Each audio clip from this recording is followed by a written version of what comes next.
입니다. 국민의당. 통합력이 계속 나오고 있는데 한때 그냥 했다 지나갈 것처럼 했다가 며칠 전에 지난 21일 날 끝장 토론이라고 해가지고 거기서 사실상 누가 보기에도 끝장 결론 나지 않을 걸로 봤습니다만 그때 이후에 조금 잠재가 되면서 서로 물밑작업만 하나 했었는데 또 며칠 전에 23일 날 원외위원장 간담회에서 원외위원장 협의회장의 여성인데요. 이분한테 대해서 안철수 대표가 이런 말을 했다. 다시 제가 반복하기는 그런데 화면에 나오니까 제가 반복하지 않겠습니다. 이렇게 했다는 얘기를 하고 있고 약간 뉘앙스가 다르게 했다는 얘기도 있고 당신 내가 전에 지원하는 유세를 2번이나 가졌는데 뭐 등 섭섭하다라고 얘기하고 있습니다. 그런데 어쨌든 간에 지금 내부적으로 국민의당이요. 통합 찬성하는 쪽과 통합 반대하는 쪽 서로 뭔가 수렴하기보다는 아주 격렬하게 지금 더 치열하게 강하게 충돌하고 있는 것 같습니다. 평행선을 긋는 정도가 아니라 충돌하는 방향으로 좀 가고 있는 것 같은데요. 지금 표현은 평행선이라고 얘기했는데 사실상은 더 강하게 충돌하는 방향까지 가고 있는 것 같습니다. 우리 그 패널 중에 이쪽 분야를 좀 자세하게 아는 몇 분도 있고 하니까는요. 자료 화면을 보고 나서 얘기를 좀 자세하게 들어보겠습니다. 이제 국민의당이 앞장 세워서 나가고 있는 점은 문제 해결 중심 정당입니다. 이념 정당과 문제 해결 중심 정당, 저는 이렇게 구분하고 싶습니다. 또는 기득권 양당과 개혁 세력 간의 대결이라고 또 말씀드릴 수 있습니다. 아마도 그런 점에서는 바른정당도 같은 지향점을 가지고 있다고 저는 믿습니다. 지난 의원총회에서 여러 가지 이야기들이 나왔습니다만 이견은 다 빼고 전원이 공감하는 공통적인 부분들은 정책 연대에 대한 것이었습니다. 그래서 이번 어떤 사안들에 대해서 정책 연대를 시작해서 우리가 제대로 정체성을 이번 정기국회 기간 동안 보여주자는 겁니다. 오늘이 이제 그런 시작점이라고 저는 생각합니다.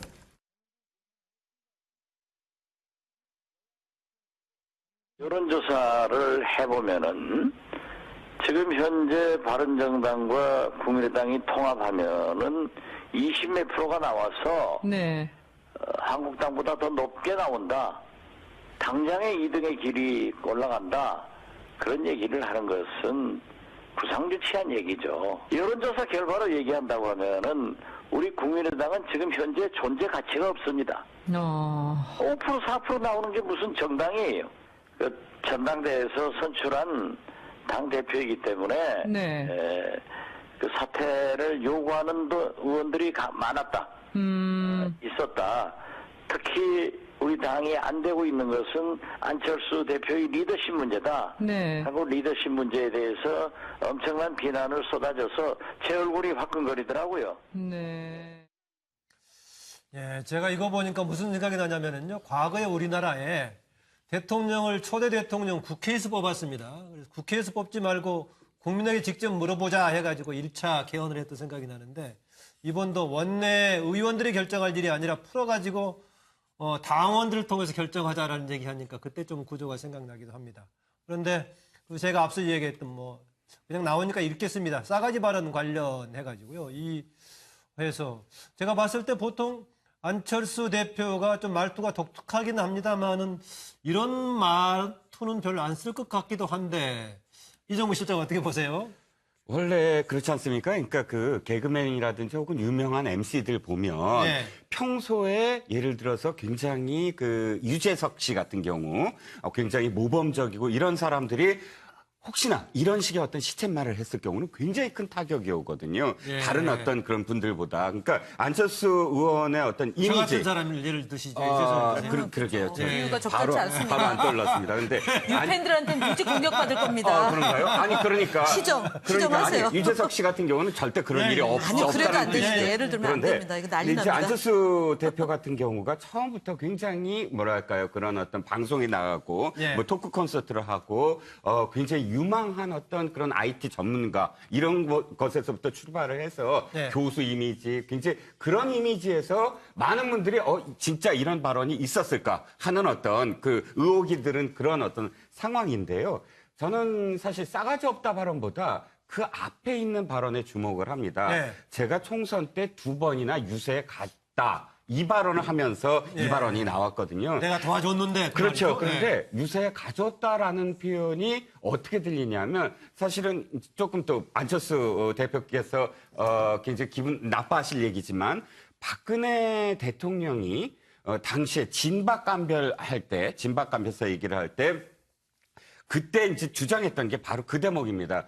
나한테 이 선거에서 유세 안 해본 그 의원이 누가 있느냐. 나는 다 갔다. 그런데 그게 배신이라는 얘기예요. 네, 그런데도 불구하고 나의 어떤 그런 주장을 안 듣는다. 그러니까 그 똑같이 누가 대표라든지 혹은 최고위원이라든지 각 가서 유세를 도와주는 것이 마치 내가 무엇인가를 해줬다. 그런데 내 말을 꼭 들어야 된다. 이런 그 당 운영이라면 그건 굉장히 좀 너무 리더십에 좀 문제가 있지 않을까. 그러니까 그 표현에 있어서는 조금 저는 의아해합니다. 안철수 대표가 진짜로 이렇게 표현하셨을까? 제가 여기 유일한 여성인 것 같아서 다른 각도로 좀 말씀을 드리겠습니다.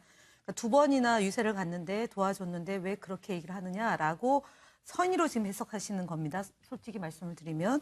지금 이 싸가지 없다라는 얘기는 여성이기 때문에 한 겁니다. 여성 비하 발언입니다, 이거는.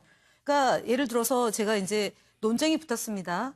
그러면 예를 들면 이제 뭐 구상 유치라고 박지원 전 대표가 얘기하는데 박지원 대표가 전 대표가 안철수 대표하고 논쟁을 하면서 이런 식의 표현을 안 씁니다.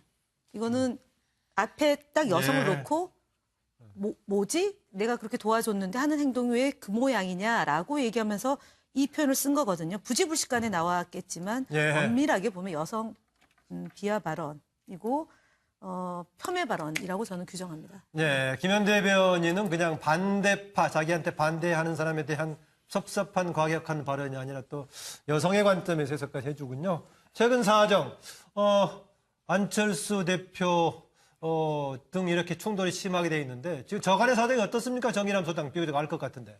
예, 뭐 사실은 좀 그 시청자 앞에서 이렇게 뭐 당 사정을 얘기하는 게 조금 좀 부끄럽기도 하고 사실 좀 면목이 없는 상황이긴 합니다. 그러나 이제 저는 원래 좀 재밌게 얘기하면 이런 것 같아요. 이 싸가지 발언의 원조는 어찌 보면 그 전부터 있었지만 지금 세월호 그 유가족 뭐 이번 그 은폐 문제로 고초를 당하고 있는 우리 김용춘 장관일 수도 있는데 이런 겁니다. 예전에 의총장에서 다른 사람을 향해서 유시민 의원이죠. 지금 이제 정치 활동을 그만하고 계십니다만 저렇게 좋은 이야기를 싸가지 없게 얘기하는 사람도 드물 것이다. 뭐 이런 표현을 한 적이 있어요. 저는 그때 들어본 이래로 진짜 오랜만에 들어본 표현이에요. 근데 저는 그 발언 자체보다는 이 얘기가 이제 쭉 퍼지니까요. 당내에 이렇게 소문이 어떻게 반응들이 나타났냐면요. 첫 번째, 야, 저렇게 정말 안철수 대표가 저렇게 말한 게 맞느냐? 의아한 거죠. 왜 지금까지 발언이나 어투에서 저런 모습을 보여준 적이 없거든요. 근데 나중에 확인이 되니까, 사실로 알려지니까 오죽했으면 저랬을까? 또 이렇게 또 반응이 나와요. 그러더니 결과적으로는 안철수 대표가 많이 변했구나.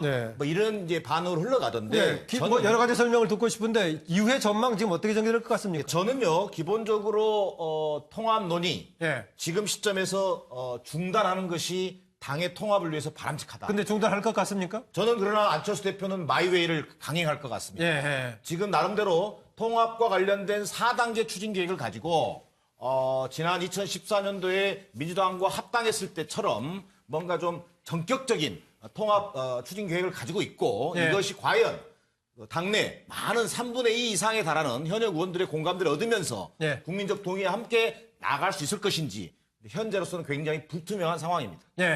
차명진 전 의원의 그림과 덧붙인 설명까지 듣겠습니다. 제가 볼 때는 이제 이렇습니다. 두 가지 측면이 있는데 하나는 이제 안철수 대표 싸가지 발언 관련해서 제가 듣기로는 그 당시에 주로 참여한 분들이 국민의당 원외당협위원장들이 많이 참여했는데 원외당협위원장들은 통합을 찬성하는가 봐요.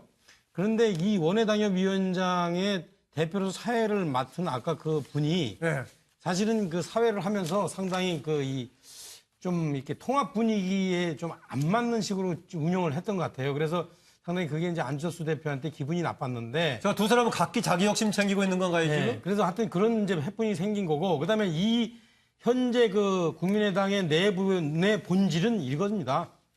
두 분이 다 목적이 다른 거예요. 박지원 대표는 지금 어떻게든지 이번에 전남지사 하고 싶은데 다른 사람들은 뭡니까? 두 사람만 있으면? 대표적으로 예를 든 건데 이제 전남지사 하고 싶은데 이 전남지사가 되려면 민주당의 표를 얻어야 되는데 그러다 보니까 이제 가능한 한 민주당하고 가까웠으면 좋겠고 근데 안철수 대표는 본인이 대권을 한번 잡아야 되는데 대권 잡으려면 지금 민주당 밑으로 들어갔다가는 나중에 지금 기반이 다 흐트러지니까 당장은 어렵더라도 하여튼 그 독자적으로 버티자. 그 독자적으로 버티기 위한 방법으로서 바른정당하고 일정하게 예. 협력 내지는 통합을 모색한다. 이게 이제 서로 이제 예. 소위 말하면 완전히 한 몸뚱어리로 두 가지 다른 생각을 갖고 있기 때문에 이제 저런 갈등이 생기는데 아마 제가 볼 땐 둘이 같이 하기는 어렵겠다 생각은 들어요. 예.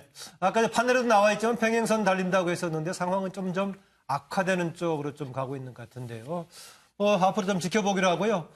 주제를 좀 넘어가 질문지 다뤄보겠습니다. 아까 앞서서 오늘 시작할 때요. 정유라 씨 집에 누가 들어가가지고 경비원까지 협박해서 끌고 올라가서 옆에 있는 남자 칼로 폭행을 당하고 했던 있는데 추가 보도는 아직 나온 거 특별하게 없죠. 예, 추가 보도는 없는데 최순실 씨 관련 얘기를 하겠습니다. 최근에 최순실 씨 관련 얘기인데요. 이번에 재판에 들어가가지고 자기가 차라리 3년 전에 정윤회처럼 칼같이 박근혜 옆을 떠났어야 됐는데 그렇다. 떠났기 때문에 유일하게 지금 구속되지 않는 사람이다. 옆에 있다 보니까 다 구속됐다라는 겁니다. 못 살겠다. 차라리 자기를 죽여달라 이런 얘기까지 했습니다. 그러나 한때는 젊은 시절 아주 존경했었는데 지금은 너무 서운하다 이런 표현을 하고 있는데요. 지금 뭐 정말 스스로 봤을 때 여러 가지 박 전 대통령은 섭섭한 마음에다가 이후에 뭔가 기대할 게 없다는 그런 판단 속에서 차라리 뭐 죽여달라 이런 표현까지 하고 있는 것 같습니다. 아까 나왔던 정유라 씨 관련 얘기는 주변 세력들이 뭔가 그동안 혹시 불만을 가지고 한 것이 아닌가라는 건 추측인데 그것은 좀 두고 보고 판단하기로 하고요. 정혁진 변호사, 뭐 지금 최순실 씨 뭐 이런 심정일 수밖에 없겠죠? 한편으로는? 저도 기사를 보고 깜짝 놀랐는데 뭐 일단은 이해가 되는 부분은 있습니다. 최순실 씨가 구속된 게 긴급 체포된 게 작년 10월 31일이거든요. 예. 그러니까 벌써 1년이 지나갔거든요. 근데 최순실 씨가 56년생입니다. 그러니까 우리 나이로 이제 60이 이제 넘어간 이제 어느 정도 만 넘었죠. 예. 넘어간 나이고 그다음에 어떤 생활을 했습니까? 재벌 같은 생활을 했잖아요. 그다음 최근에 그 판결이 고등법원 판결까지 나왔는데 징역 3년을 받았거든요.